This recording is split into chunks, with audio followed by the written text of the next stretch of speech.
Salut à tous, c'est Goku la chaise et donc aujourd'hui on se retrouve sur World of Tanks avec un petit gameplay avec le Churchy. Je vais vous révéler un petit truc. Dans cette partie, il se passe quelque chose que j'ai toujours rêvé de faire. J'en dis pas plus, vous verrez ça quand on y arrivera.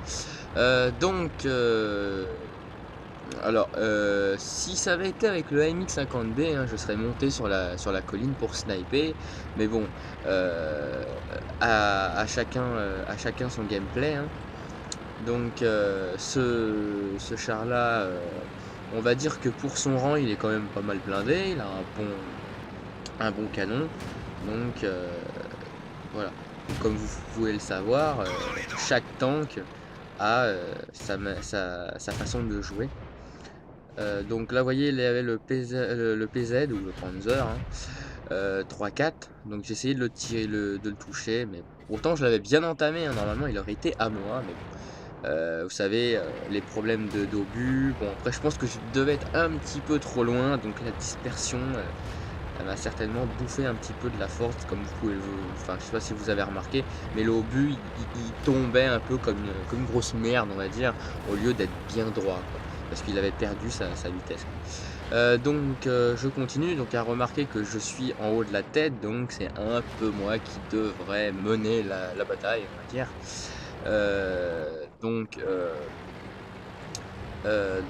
Là, je vois le M3 Stuart, je me dis même, ça m'avait un peu surpris, je me disais: «Qu'est-ce qui s'aventure, un petit peu trop près de nous?» Surtout au début de la bataille. Si c'était à la fin, bon d'accord, mais là, surtout que là, on était encore tous là, c'était un peu suicidaire. Bon, après peut-être qu'ils voulaient faire le scout.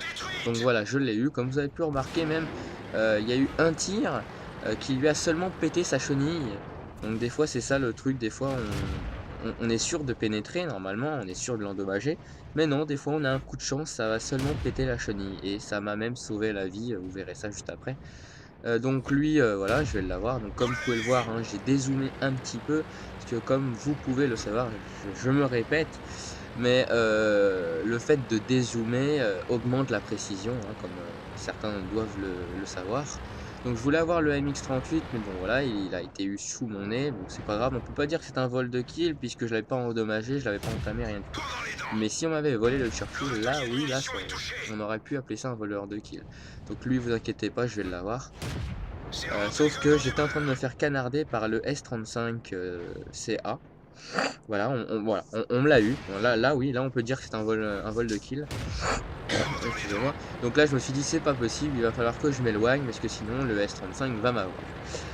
Surtout que vous voyez quand même, on va dire, on est encore un petit peu vers le début de la bataille, je me fais bien canarder quand même et vous allez peut-être pas le croire, mais je vais continuer la bataille avec mes 4 de structure.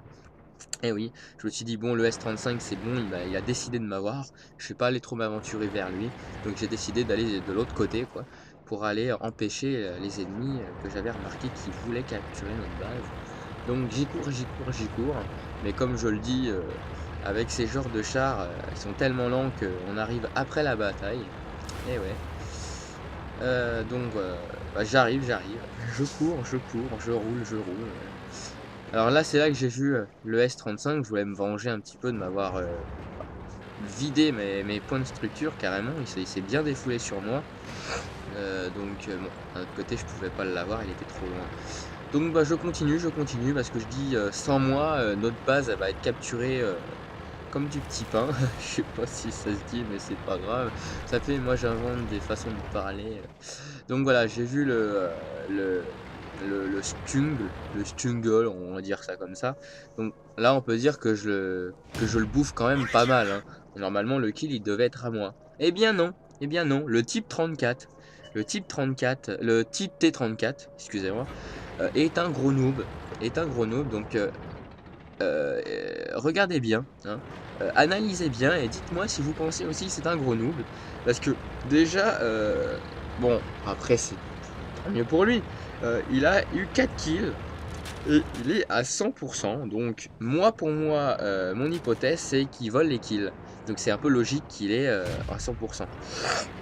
Hem, Comme vous pouvez le voir, lui, il arrive, paf, il tire les kills, il se tire. Parce que comme on va dire que, on peut dire que c'est un genre de scout un peu, hein, il va quand même bien vite. Hein.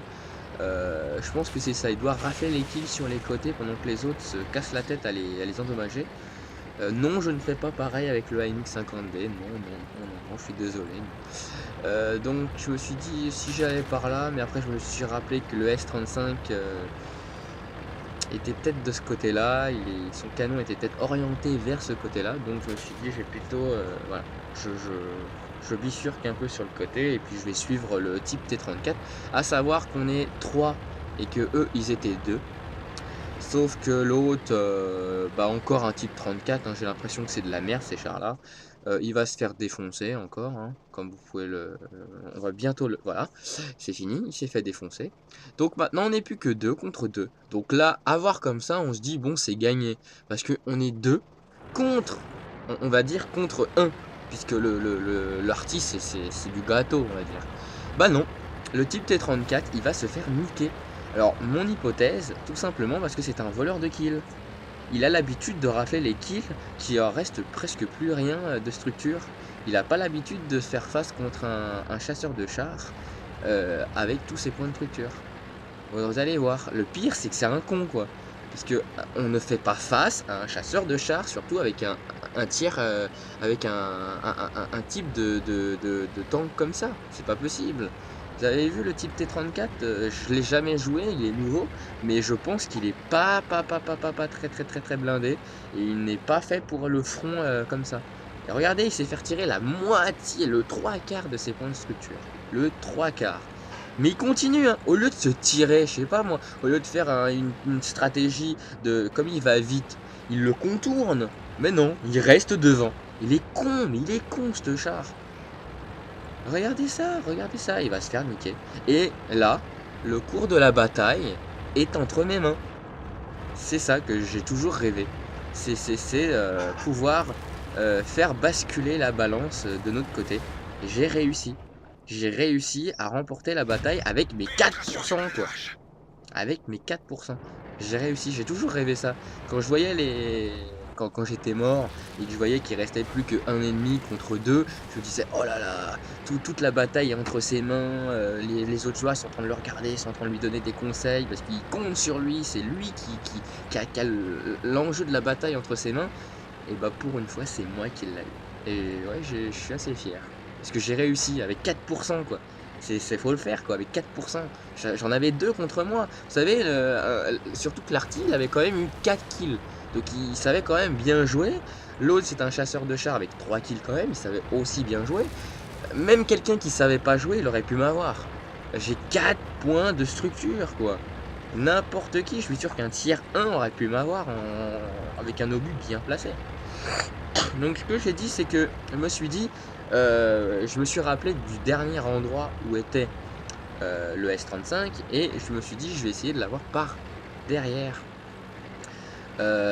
Et donc je faisais quand même attention qu'il y ait l'arty parce que je me disais l'arty lui on sait jamais, hein. Vous savez l'arty lui un petit obus c'est fini pour moi. De toute façon comme je le dis, hein, un obus de n'importe quel tir m'aurait eu de toute façon. Donc voilà, j'avance tout doucement, je me dis on sait jamais, il est peut-être droit devant moi avec son canon pointé sur moi. Mais vous allez voir que, regardez bien, c'est là que je l'ai repéré. Enfin, je fonce vers le rocher parce que je me dis c'est quand même un moyen de défense. Et c'est là que je l'ai repéré. Et il était droit devant moi. Heureusement que j'ai vite reculé parce qu'il était droit devant moi, son canon était pointé sur moi. Donc j'ai regardé bien, vous savez, en orientant la caméra un peu sur le côté, j'en ai déterminé que son canon était pointé sur moi. Donc je me suis dit, si je le prenais à revers, il a son canon pointé là, et bah je vais le prendre par derrière et je vais essayer de l'avoir. Regardez bien. Et c'est là que lui aussi s'est dit, tiens, il change de côté, je vais essayer de l'avoir pareil. Mais vous savez que le défaut des chasseurs de chars, c'est qu'ils ne sont pas très faits pour le corps à corps, parce que ils sont obligés d'orienter. Donc là, j'ai eu de la veine, et là, voilà. Il aurait pu m'avoir. J'avais une chance sur 40 milliards de milliards, il m'a pas eu. Et paf, regardez bien, paf, voilà. Et lui, au lieu de se retourner directement sur moi, non, il a préféré fuir. Mais le problème, c'est que, j'avais un handicap, c'est que mon râtelier était endommagé et donc mon rechargement était beaucoup plus long. Mais heureusement, je l'ai eu, parce qu'il allait se retourner sur moi. Je l'ai eu, vous vous rendez compte? Je l'ai eu, quoi. Il aurait pu m'avoir, hein, il aurait pu m'avoir. Et donc maintenant, je devais faire face au Arty. Donc je me suis dit: «C'est pas possible. Je ne peux pas perdre contre un Arty tier 3, c'est pas possible». Donc j'ai décidé de carrément, de carrément changer de côté. Parce que l'Arty, pour lui, je suis ici. Vous savez, il a retenu le dernier emplacement, le dernier emplacement qui m'a vu. Donc je me suis dit: «Bah, je vais carrément faire l'opposé». Lui, il croit que je suis toujours là, il croit que je vais arriver droit devant lui et bah, non, en vrai. Enfin, j'ai misé ça, hein, j'étais pas sûr, hein, il aurait pu très bien, se pointer de l'autre côté. Mais non, je me suis dit: «Il a tiré ici, donc pour lui, il croit peut-être que je suis encore là, donc il va rester sur ce côté-là et donc bah, moi, je vais, passer de l'autre côté». J'espère que vous comprenez bien, c'est un petit peu emmêlé, mais bon, je vais le reprendre, à revers. Excusez-moi, hein, pour mes raclements de gorge. Mais bon, être asthmatique, ça a des inconvénients. Donc voilà, je me dis: «On sait jamais, il est peut-être ici, hein, il est peut-être, ici, il est peut-être sous canon, il est peut-être pointé droit devant moi, il aurait vraiment, pas long feu de m'avoir, hein». Je sais même pas si ça se dit, mais bon. Vous savez, j'invente des mots, moi, j'ai même, je crois que je vais sortir un dictionnaire, le dictionnaire de Goku Lachaise, avec des mots incohérents. Voilà, donc je me dis: «Je vais me planquer là» parce que, c'est peut-être un peu con, mais si on se cache derrière un élément, destructible, l'obus, il cassera en premier l'élément et ensuite, il faudra qu'on recharge pour pouvoir, le percer. Donc s'il a un obus à tirer, il détruira avant la maison et il sera obligé de recharger pour m'avoir après. C'est un peu bizarre ce truc, mais bon. Donc voilà et regardez bien. Donc là, vous savez, si son canon était orienté sur moi, c'était foutu pour moi. Ça, je vous le dis. J'avance, je me dis: «On sait jamais, il a peut-être son canon qui est pointé devant moi». Mais non, je l'ai eu, regardez bien et voilà. L'avenir de la bataille était entre mes mains et j'ai réussi.